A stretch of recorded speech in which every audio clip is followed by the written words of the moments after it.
मुझे हसन भाई ये बताएं कि आप आजकल ज़ाहिर है आपने पिछली वीडियो में रमज़ान की बात की। हाँ रमज़ान में हमने आइसक्रीम की बात की यस कि आइसक्रीम असली कौन सी होती है और असली कौन सी नहीं होती। हाँ तो आइसक्रीम असली वो ऑब्वियसली होती है, हमने कहा कि जिसमें एक्चुअली दूध डलता है, दूध डलता है ठीक है। या तो उसी से एक और डिबेट आती है आगे हाँ कि भाई पाकिस्तान में दूध की क्या सिचुएशन है। यार I have a lot to say about this, पता है, क्योंकि ये एक ऐसा टॉपिक है जिसके ऊपर मैं हमेशा सोचता हूँ।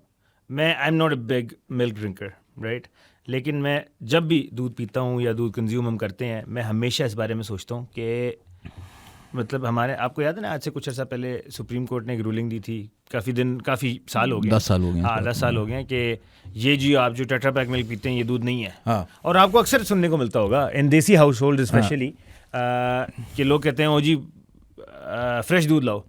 तो मेरे ख्याल में ये जो गवाला versus the Tetra Pak debate है, एक वॉर है बहुत बड़ी, I would call it a milk war. तो मिल्क वॉर्स हो रही हैं हमारे मुल्क में। और 4 तरह के दूध हैं पाकिस्तान में। कौन से? एक तो ऑब्वियसली लूस मिल्क है जो ग्वालों वाला होता है, जो जिसमें bye the way in milk Wars में आपको ये बड़ी कंपनीज कहती हैं, टेट्रा पैक वाले, ऑल्पर्स हो गया, मिल्क पैक वाले, वो कहते हैं जी ये तो 50% आप नाले का पानी डाल के मिक्स करके दे देते हैं, 10% इसमें कोई कलफ भी मिला देते हैं या डिटर्जेंट मिला देते हैं उसकी गाढ़ा करने के लिए। But I don't know how much of that is true, but I mean वो डिपेंड करता है ना, मतलब कहाँ से ले रहे हो, आपका दूध वाला कौन है, ये खैर। सो 4 तरह के दूध हैं पाकिस्तान में। एक है जो लूस मिल्क है जो दूध वाले आपको देते हैं आके। दूसरा है अल्ट्रा हाई टेम्परेचर दूध, बिल्कुल ठीक है, UHT जिसको कहते हैं। उसमें आता है ऑलपर्स मिल्क पैक, ठीक है, जिसमें प्रिजर्वेटिव होते हैं, जिसमें क्या कहते हैं स्टेबलाइजर होते हैं। वो दूध वो है जो आप डब्बा रेगिस्तान में भी ले जाओ 3 महीने तो वो खोलेंगे तो ठीक हो जाएगा। और जिसे हमारी दादी और बड़े कहेंगे कि वो ये तो जी दूध नहीं है, क्या पी रहे हो। हाँ, फिर तीसरा होता है पेस्चराइज मिल्क, जिसमें आ जाता है प्रेमा। जिस केस की आप बात कर रहे हैं उसमें सबसे पहला क्लियर हुआ था नाम बैक इन द डे प्रेमा का, और उन्होंने सही मार्केटिंग की थी उसके ऊपर कि हम हम हैं सोल पेस्चराइज मिल्क। इन सारे आप सुने तो सही। फोर्थ वन, तो पेस्चराइज मिल्क इज बेसिकली वो जो आप घंटा बाहर छोड़ दें फ्रिज के बाहर तो ख़राब हो जाते हैं, या 7 दिन में उसकी एक्सपायरी होती है। फिर चौथा है जो दूध नहीं है बेसिकली, जो कि है उमंग, तरंग, उमंग, एवरीडे, जो एक्चुअली दूध नहीं है, वो सिर्फ टी वाइटनर है। तो ये 4 तरह के दूध हैं। और ये बाय द वे गवर्नमेंट ने इन्हें बैन भी कर दिया है from calling themselves natural milk. बिल्कुल, जिस तरह वो वॉल्स और अमोर को उन्होंने कहा था कि आप आइसक्रीम नहीं मिला सकते अपने आपको। तो तरंग और Umang milk basically it's basically just whiteners. हाँ, मैं ये भी सोच रहा था कि वो and they are made from vegetable oil, ये भी मुझे पता है। अच्छा, हाँ अच्छा, हाँ, they are made from vegetable oil, they're not made from like कोई और, that's why they're not allowed to call themselves natural milk. तो अब वो जो बात होती है ना कि Pakistan is the fourth largest milk producer in the world. By the way, shocking बात है बड़ी। और हमें नहीं पता उसमें 50% पानी है कि नहीं है, क्योंकि वो 95% जो है वो लूज मिल्क है। बट क्या कहते हैं, इट्स ये जो मिल्क वॉर्स हैं, आई थिंक रेगुलर बंदे, मुझे तो नहीं पता था जब तक मैंने अच्छी तरह रिसर्च नहीं की थी कि मिल्क पैक और प्रेमा और ऑलपर्स में डिफरेंस क्या है एक्चुअली, किस में स्टेबलाइजर है, कौन सा पेस्चराइज है, कौन सा सेफ है, ये वो। तो आप कौन सा पीते हैं? यार मैं आपको जैसे मैंने बताया, I am not a huge milk drinker, but मैं जब भी पीता हूँ I think I probably go for Prema, because मुझे उसका टेस्ट और ओवरऑल एक वाइब बेहतर लगती है एज कम्पेयर टू ऑलपर्स एंड ऑल ऑफ दीज। दूध भी ज़ाहिर वाइब देते हैं। हाँ मिल्क पैक की वाइब होती है, वो लोग पीते हैं जो दे डोंट लाइक चेंज, 30 साल से वही पी रहे हैं। नूरपुर भी, हाँ, और हलीब भी। और हलीब तो देखे ना, वो एक ओजी है जो मेरे ख्याल है बड़ा नीश हो गया। और उसकी एक बड़ी ऐड होती थी क्योंकि गाढ़ा है हलीब, मेरे ख्याल से वो चाय, हलीब की चाय apparently बहुत बनती है। हलीब is now just an alternative when Allpurs isn't available in the shops, I guess. Yeah, that's what people buy. और एक बीच में मैं अगेन ये एक बड़ा इंटरेस्टिंग चीज़ है कि जो गवाले हैं बेसिकली दूध बेचने वाले, उनकी पिच ये है कि और ये तो जी पता नहीं आप क्या पी रहे हैं, ये तो डब्बे वाला दूध तो केमिकल है, तो ये है, इस पे प्रेशर देते हैं, ये होता है, पर दूध है ही नहीं, पानी है, तो ये वो। On the other and the Tetra pack guys like Olpers और ये सारे लोग कहते हैं कि ओ यार ये गवाले वाला तो बेसिकली 50% आप नाले का या पता नहीं किधर का पानी कलफ है डाला हुआ है गाढ़ा करने के लिए। हाँ, जो कि वाकई में आई मीन अगर हाइजीनिक तौर पे देखा जाए, वो जिस तरह बंदा मोटरसाइकिल चला के आता है सुबह, जिस तरह के टिनों में वो दूध लाता है, I wouldn't trust that, man. But a lot of people do. I would say कि majority of the people जो आप कह रहे हैं 95% लोग fresh milk पीते हैं. तो वो लोग वही पीते हैं. और गवाले की ये पिच भी है कि जी ये देखें गाढ़ा है, इसमें मलाई आती है, तो ये है तो वो है. बट यार क्या किया जाए इस बारे में? गवाला is not backed by public company. जिसका अगर मसला आया दूध में तो उसकी स्टॉक प्राइस गिर जाएगी. तो उसकी दूसरा रेगुलेशंस के अंडर नहीं है, उसको डर नहीं है कि हमारे स्टॉक गिर जाएंगे. यार इस टॉपिक से बात एक और बात याद आई मुझे कि आपने ये देखा है कि know like it all make sense now. आपने कहा कि 95% of this milk market is dominated by fresh, ये जो और लूज खुला दूध बेच रहे होते हैं जो. तो हम इस्लामाबाद में रहते हैं, ठीक है.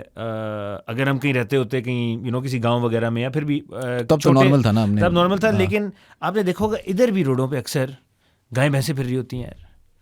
तो वो गंद मचा के जा रही होती हैं रोडों पे. तो मेरे ये बहुत बड़ा इशू है. बट मुझे ऐसा लगता है कि बिकॉज उनके पास एक ऐसी पावर है फ्रेश दूध, तो वो बड़ी जगहों पे फ्रेश दूध दे के परमिट्स ले लेते होंगे, या परमिट्स की जरूरत भी नहीं पड़ती होगी, शायद ना पड़ती हो. हाँ ये मुझे इसकी ज्यादा नॉलेज. ये आपने कभी नहीं देखा? नहीं मैंने देखा है ना कि अच्छी फिर रही होती हैं प्रॉपर बड़ी रोडों पे गायें फिर रही हैं, भैंसें फिर रही हैं. F11 F10 में भैंसें फिर रही होती हैं. तो मैं हमेशा वंडर करता हूँ कहाँ से आती हैं यार. मतलब हमारा सिटी इतना मतलब एक तो आधी नहीं होती, वो कभी 15-20 होती है, टोला जा रहा होता है ना. हाँ तो I am sure they get milk to the right quarters, जिसकी वजह से वो yes somewhere yes of course. तो खैर ये मुझे याद है and I really wanted to talk about this. आप कौन सा दूध पीते हैं by the way? मैं प्रेमा. Oh हाँ, because you also like the vibe. मैं भी वाइब वाला बंदा हूँ, आपको पता है. क्या कहते हैं यार by the way Prema in recent times has really upped their game, पता है ना. Like Prema का आप बटर देख लो, it's really good. उनकी एक चीज़ है प्रेमा चीज़ है, क्रीम चीज़ टाइप आई है, दैट्स रियली गुड. मैं आपको ये बता रहा हूँ कि डेयरी प्रोडक्ट्स पाकिस्तान में ओवरऑल, और बाय द वे से एक और चीज़ मुझे याद है, इसके बाद मैं बात करूँगा. Dairy products overall I think you can't risk it, you have to be very proper. And आपको डेयरी प्रोडक्ट्स हमेशा हाई क्वालिटी यूज़ करने चाहिए, राइट, क्योंकि that makes most of your food and the whole diet. जिस तरह देसी अंडे हो गए फॉर एग्जांपल, दूध हो गया, चीज़ होगी, इस तरह की चीज़ें. लेकिन पाकिस्तान में बड़ी कमी थी लोकल प्रोड्यूसर्स में इन चीज़ों की, राइट. लेकिन अब Prema by the way in recent times has really up their game. उसके अंदर मैं उनका बटर की बात करूँ, क्रीम चीज़ की बात करूँ, और एक चीज़ उन्होंने निकाली है लबन. बेसिकली हमारे लफ्ज़ों में उसे लस्सी कहते हैं जी. बट वो आपने पिया उनकी प्रेमा की? लबन है ब्लूबेरी फ्लेवर. मुझे ये ज़रूर पता है कि प्रेमा की जो मिल्क प्रोड्यूस है, हाँ, वो 100% ऑस्ट्रेलियन काउस की है. हाँ, ऑल्सो दैट. उन काउस का जो पासपोर्ट है वो उस दूध को पीने वालों से ज़्यादा बेहतर है. यार ये आप किसी और जगह बात लेंगे. मैं आपसे सिर्फ बात करूं कि मैं huge shout out to Prema by the way. तो भाई शाउट आउट ही है ना, मेकिंग क्वालिटी 100% ऑस्ट्रेलियन काउस का आप दूध पी डेयरी प्रोडक्ट्स. और लबन की मैं बात कर रहा था. लबन ऑस्ट्रेलिया तो जाने से रहे हम, तो यहीं बैठ के हमें देखे उन्होंने सहूलत दे दी है. प्रेमा का चॉकलेट मिल्क बहुत फिट है. हाँ, अगर आपने पिया. नहीं मैंने नहीं पिया. It's really good. तो दूसरे by the way I think इन सारे लोकल ब्रांड्स में से I think Prema is up there. I don't know if you agree और not. In pasteurized milk yes, yeah of course. Overall in dairy products as well I think. वो मगर यही है कि वो आपने 5-6 दिन में कंज्यूम करना है. या आई एग्री, क्योंकि वो खराब हो जाता है. क्योंकि आपको फिर अच्छी फील भी आती है ना. हाँ, क्या आपको पता होता है 1.5 महीना पड़ा है और बंदा कहता है यार आओ खोल के पी लें, it doesn't even sound right. तो बड़ा जी देखें आपने क्या मिल्क को आपने पूरा टॉपिक बना दिया आपने. यार अच्छा, इसके अलावा एक इसी से टॉपिक जुड़ा हुआ है जो है आपको देसी घी का आई एम श्योर शौक होगा, राइट. मैं प्रेफर करता हूँ कि चीज़ें खाना वगैरह देसी घी में बना हो, राइट. देखें ना, इसीलिए तो मैं क्या कहते हैं अरामको का पेट्रोल लाता हूँ, वो भी देसी है, खालिस दूध है, राइट, खालिस पेट्रोल है, हाई ऑक्टेन है. तो देसी घी के बारे में आपका क्या ख्याल है? ये जो टिनों में बेच रहे हैं देसी घी, ऑलपर्स वाले, पाक प्योर वाले, या आई थिंक नूरपुर वाले भी बेच रहे हैं, तो उनके बारे में तो इसी तरह की एक मतलब देसी घी में भी फिर एक मार्केट है ना, एक लूज देसी घी है. हाँ, या और फिर एक ब्रांडेड देसी घी है. ब्रांडेड देसी घी है, या. तो उसमें again how do you look at it? Is loose desi ghee equivalent to loose milk? हाँ, I would say it is. You think so? लेकिन आई थिंक द मिलावट part is way lesser as compare to milk. क्योंकि देसी घी में ये है कि आप अगर लूज देसी घी ले रहे हैं, ये तो बात मैं समझता हूँ कि जो टिन वाला देसी घी है वो प्रॉपर देसी घी नहीं होगा, ऐसी बात है. और लेकिन देसी घी की it all depends on availability, right. आपको अगर सुपरमार्केट में, वही बात है, I think it's a very similar dynamic to milk. तो लेकिन जो खुला मिल्क है मैं ना पीऊँ, खुला देसी घी में खा लूँ. मतलब एज इन में उसके में बनी हुई उसका I can consume that. Okay, हाँ, इंटरेस्टिंग. या एंड व्हाट अबाउट एग्स? यार in recent times again eggs जो है ना, फ्री रेंज एग्स, ये जो देसी अंडे हैं, हाँ ये काफ़ी ज़्यादा आने शुरू हो गए मार्केट में, even in supermarkets and all. जी. आपने भी आई एम श्योर ग्रोसरी वगैरह करते होंगे जाके देखा होगा. मेरे ख्याल में again similar, but I think more than anything eggs जो हैं वो हम फार्मी ज़्यादा खा लेते हैं. जैसे ब्रॉयलर मुर्गी होगी, हाँ. ब्रॉयलर एग्स हो गए, वो were more open to that because नहीं, अगेन मैं उस पर बड़ा वो मैं ये बता रहा हूँ इन रिसेंट टाइम्स में काफ़ी ज़्यादा हो गया हूँ क्योंकि आपको अवेलेबिलिटी मिल जाती है ना इन चीज़ों की. क्योंकि मुझे सुपरमार्केट्स वगैरह एक क्या कहते हैं फेज़ आया था जहाँ पे मैंने ब्रॉयलर तकरीबन मुझे याद है आपका फेज़ ख़त्म कर दिया. हाँ, सिर्फ लेकिन देसी वो मुर्गी, कितना सिर्फ देसी चला अंडे. आपका? नहीं, जब तक अवेलेबिलिटी होती है तब तक हम खाते हैं. हाँ, तब तक खाते हैं. हाँ, कोशिश करनी चाहिए, जाहिर सी बात है. और लेकिन खासतौर पे हम ऑब्वियसली बड़े शहरों में लाइक कराची, लाहौर, इस्लामाबाद में अवेलेबिलिटी ओवरऑल मुश्किल होती है.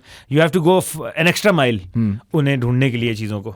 तो देखें ना, आप कह रहे हैं अगर F11 में मजे फिर रही हैं तो F11 में फिर देसी मुर्गियाँ भी मिल जाती हैं. ऐसे ही देखें ना आप मजे फिर रही है.